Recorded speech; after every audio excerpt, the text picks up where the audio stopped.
जय गुरु जी। संगत जी, गुरु जी का अनंतम अनंतम शुक्राना और गुरु जी के श्री चरणों में कोटि कोटि प्रणाम। संगत जी, जैसे कि आप जानते हैं कि हमने जपजी साहिब जी की व्याख्या का एक जो प्रयास है वो शुरू किया हुआ है। तो आप बहुत प्यार दे रहे हैं। आप सारी संगत का मैं दिल से शुक्रिया अदा करती हूँ कि आपको ये हमारा जो प्रयास है ये अच्छा लग रहा है और आप अपना रिस्पॉन्स दे रहे हैं हमें।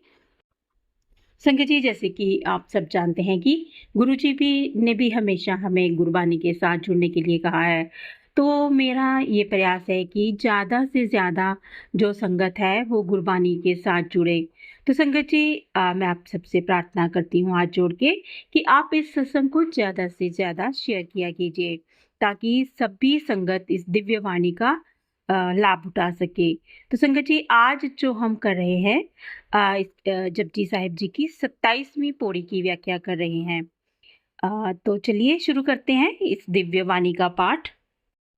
जपजी साहिब एक ओंकार सतनाम। सोदर तेरा केहा सोकर केहा जित पे सर संभाले बाजे नाथ अनेक असंखा केते वामन हारे केते राखरी सु कहिए केते गावन हारे गावन तुदनु पवन पानी बेसंतर गावे राजा धर्म द्वारे गावे चितगुप्त लिख जानन लिख लिख धर्म विचारे गावे ईसर ब्रह्मा देवी सोनी सदा सवारे गावे इंद्र इंद्रासन बैठे देवती आदर नाले गावन तुधनु पुन पानी बिसंतर गावे राजा धर्म द्वारे गावे चित गुप्त लिख जाने लिख लिख धर्म विचारे गावे ईश्वर ब्रह्मा देवी सोनी सदा सवारे गावे इंद्र इंद्रासन बैठे देवती आदर नाले गावे सिद्ध समाधि अंदर गावे साध विचारे गावे जति सती संतोखी गावे वीर करारे गावन पंडित पढ़नी रखी सिर जुग जुग वेदा नाले गावे मोहनी अमन मोहनी सुरगामश प्याले गावन रतनो पाए 68 तीरथ नाले गावन जोध महाबलसूरा गावन खानी चारे गावे खंड मंडल ब्रह्मंडा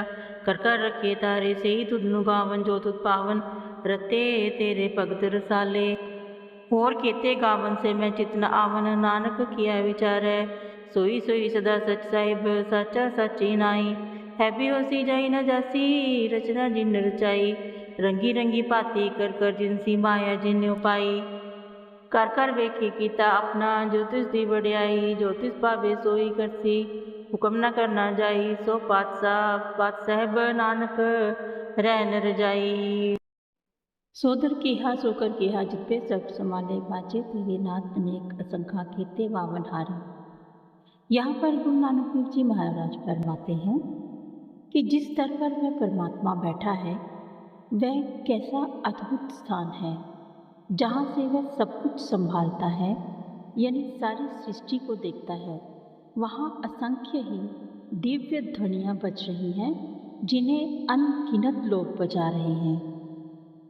केते राग परी सो कहियन केते गावन हारे गावे तुदनु पवन पानी बेसंतर गावे राजा तरंग द्वारे, यानी अनेकों ही रागों और सुंदरियों के साथ वहाँ पर भजन हो रहे हैं। अनगिनत गायक प्रभु की महिमा को गा रहे हैं। जल, अग्नि और धर्मराज भी प्रभु की महिमा का गायन करते हैं। गावे चितगुप्त लिख जाने लिख लिख धर्म विचारे गावे ईश्वर ब्रह्मा देवी सोनी सदा सवारे, यानी कि चित्रगुप्त कर्मों का लेखा सोच समझ कर लिखते हैं और वो लिखते हुए भी उसकी महिमा को ही गाते हैं। शिव, ब्रह्मा और सजी समरी देवियां भी प्रभु का गुणगान करती हैं। गावे इंद्र इंद्रासन बैठे देवती आदर नाले गावे सिद्ध समाधि अंदर गावन साध विचारे, यानी कि इंद्र और उनके सेवक तथा देवता भी प्रभु की महिमा का गायन करते हैं। सिद्ध लोग ध्यान में लीन होकर प्रभु का गायन करते हैं और साधु विचार पूर्वक उसकी महिमा को गाते हैं। गावन जति सती संतोखी गावे वीर करारे गावन पंडित पढ़ने रखे सिर जुग जुग वेदा नाले, जोगी, साधु और संतोषी पुरुष और महान योद्धा भी प्रभु की स्तुति करते हैं। पंडित जो वेदों का अध्ययन करते हैं वो भी प्रभु की महिमा का पाठ करते हैं। गावे मोहनी मोहन मोहनी सुरगा मश प्याले गावे रतन उपाय 68 तीरथ नाले, अप्सराएं और स्वर्ग के भोगों में लगे हुए लोग भी प्रभु की महिमा गाते हैं। वह रात्रियां और 67 तीर्थ भी उसकी महिमा गाते हैं जिन्हें उसने रचा है। गावे जोध महाबल सूरा गावन खाने चारे, गावे खंड मंडल ब्रह्मंडा कर कर रखे तारे। बलशाली योद्धा और शूरवीर भी प्रभु का गुणगान करते हैं। जिन खंडों ब्रह्मंडों में को उसने बनाया है वो भी उसी की महिमा गाते हैं।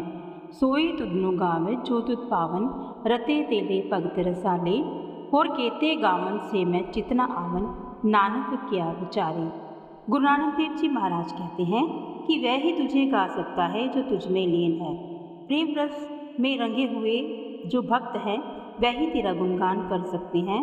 और भी असंख्य गाने वाले हैं जिन्हें नानक याद भी नहीं कर सकता।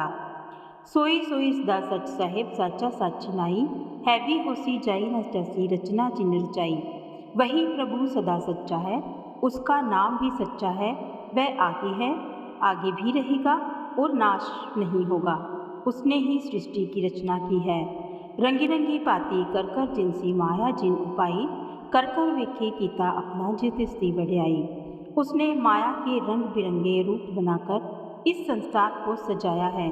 वह स्वयं रचता है, स्वयं देखता है, ये उसकी महानता है। जो तिस पावे सोई करसी, हुक्म न करना जाई, सो पातशाह सह पातसाहेब नानक रहन रजाई। जो उसे अच्छा लगता है वही वह करता है, उसके हुक्म को कोई बदल नहीं सकता। वही सच्चा मालिक और बादशाह है। नानक कहते हैं उसकी रजा में ही जीना चाहिए।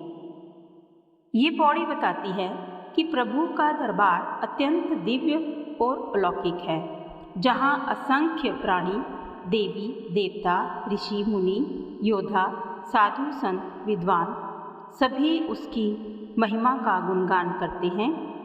वह सब कुछ उसकी इच्छा से यानी प्रभु की इच्छा से होता है और उसकी रचना की कोई सीमा नहीं।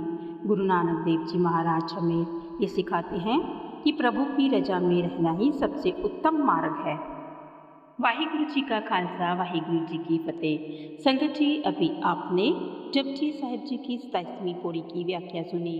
संगत जी, अगर आपको ये सत्संग अच्छा लगा हो तो आप इसको लाइक और शेयर जरूर कीजिए ताकि सारी संगत इस दिव्य वाणी का जो है लाभ उठा सके। तो संगत जी, आज के लिए बस इतना ही। कल फिर प्रस्तुत होंगे नई पौड़ी के साथ। तब तक जय गुरु जी, शुक्राना गुरु जी।